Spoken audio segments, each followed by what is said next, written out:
talk about one of the biggest myths for consumers that I've heard when they're applying for a mortgage is, oh, I don't have 20% down. And sometimes that's just because maybe you're Googling to get your information and you end up on the wrong website that says that you need 20% for a down payment, or second or third or fourth or fifth time home buyers need to have a much larger down payment. And that's not always accurate. But that myth of the 20% down, I think sometimes makes it scary for first-time home buyers. When maybe you look at your bank account and you realize like, oh crap, I only have a couple hundred here. How am I going to amass thousands of dollars for a down payment? Well, I'm here to tell you, as someone that's been in the industry and mortgage industry for over 21 years and counting, you don't have to start off with a ton of money. And yes, I would love if I had every single buyer that came to me that had a ton of money to play with. That's not always the reality.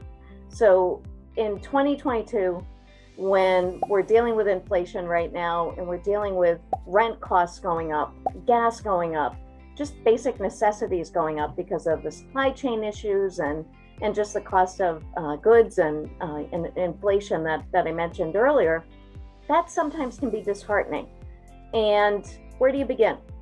So that myth that you need to have a lot of money either for down payment or in the bank, let's throw that myth away. Throw it away.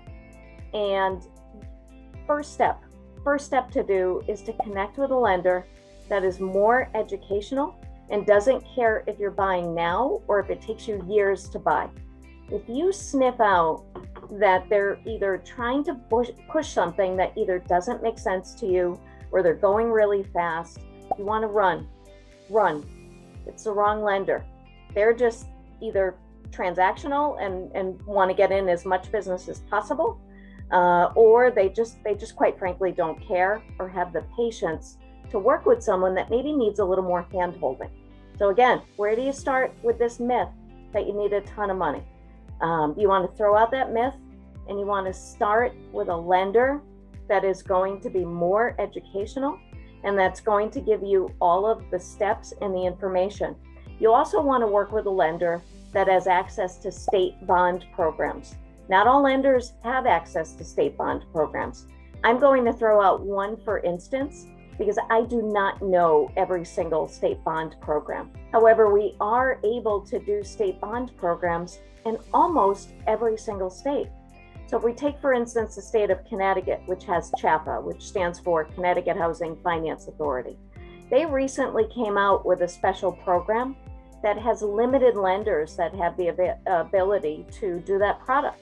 And as a result of being able to do that product, it allows for people to get a lot more down payment assistance if they qualify. In other states, we don't have access to certain bond programs. And a good lender will say, hey, I'm sorry, I don't have that, but you'll be better suited with X. And as a result of being better suited with X, let me connect you with a lender that I know that does that product, or if that person doesn't know a lender, they will tell you, hey, you know what, you need to check out that lender. So in this first myth busting, no, you don't need to have a ton of money. And if you don't have a ton of money, look for a lender that has access to state bond programs, because a lot of those products are really good products when you need help with down payment assistance. Keep an eye out for additional myths for first-time homebuyers and in ways that you could potentially be a homeowner. Thanks. Leave a comment, like, subscribe, share, and hope this helps. Thank you.